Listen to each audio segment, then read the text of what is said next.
Today we're talking about starting seeds for our spring crop that we're going to put in. We're going to use our seed starter kit that we have here. Two things that you really need to look at are your seed and the soil in which you're going to be starting those seeds.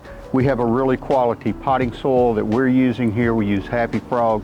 There's also a lot of potting mix, seed starter mixes that you can use. Those are very good, whichever you prefer.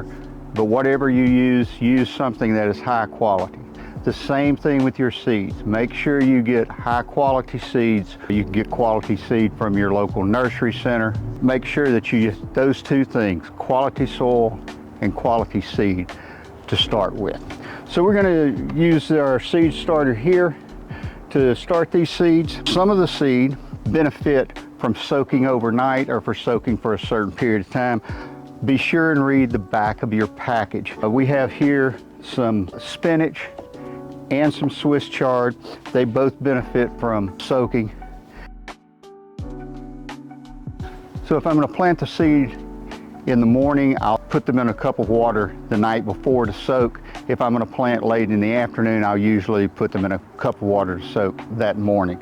There are lots of seeds that you can soak, and this really gives you several days jump on germination. Before you plant your seed, you need to know when you're going to put those seeds out, when you're going to move them out into your green stalk.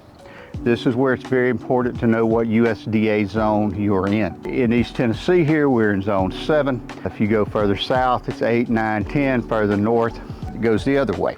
On the back of the seed packet, it will say, plant 4 to 6 weeks before the last frost date. I always go with the longer period of time. If it says 6 to 8 weeks, then I plant my seed and my seed starter 8 weeks beforehand. Keep those dates in mind and don't let time get away from you so that you'll have good, large, healthy plants in your seed starter ready to transplant. Okay, so now we're going to plant some seeds. I already have the soil in here. So we're going to start with the spinach, which this is some of the seed, which we soaked overnight. About 3 of these to each one here. On the back of your seed, again, follow your instructions. It will tell you a depth to which you're going to need to plant seeds. It can vary quite a bit.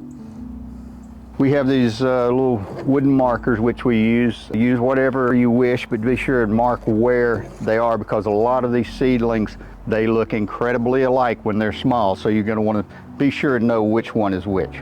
Next, we're going to plant our chard here.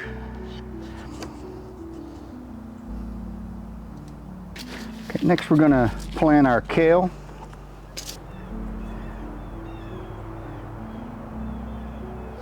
Next, we're going to plant lettuce.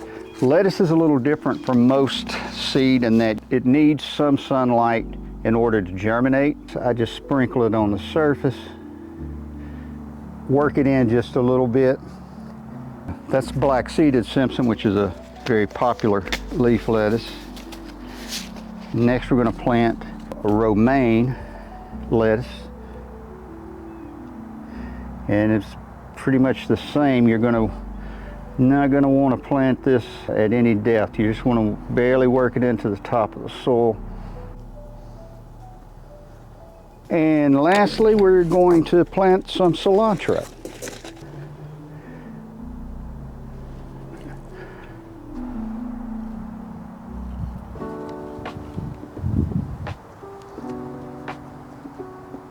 It sits down in this tray.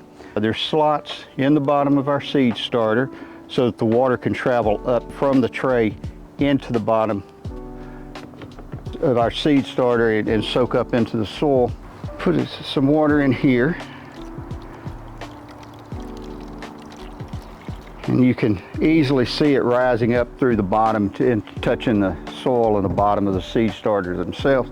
And we're going to spritz the top of these to make sure that they really get a good start.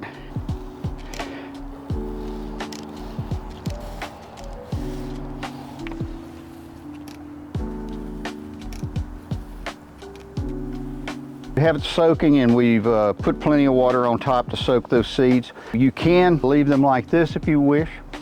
You just have to make sure that every day you're putting a little water on there to keep that soil moist, because if it dries out, it can damage or kill the seeds, or at least slow germination. Or you can use our domes. We're gonna put our little domes on here.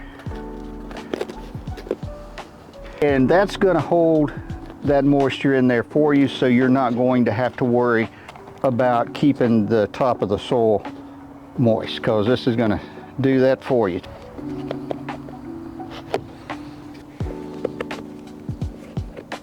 And there you have it. Those are all planted. There are a couple other things you can do. You can use a heat mat if you wish. We do sell a heat mat. You just put your seed starter on top of it, plug it in. And that's going to give your seeds some continuous warmth so you don't have as much fluctuation. And this can be really important depending upon where you're keeping your seed starter and in some of the more northern areas. You can also use a grow light if you wish. We do not sell one ourselves. A lot of them are relatively inexpensive, and yet they work well. So I hope this information is helpful to you. Maybe you picked up some pointers today. As always, if you have any questions at all, you can contact us at greenstalkgarden.com. Happy gardening.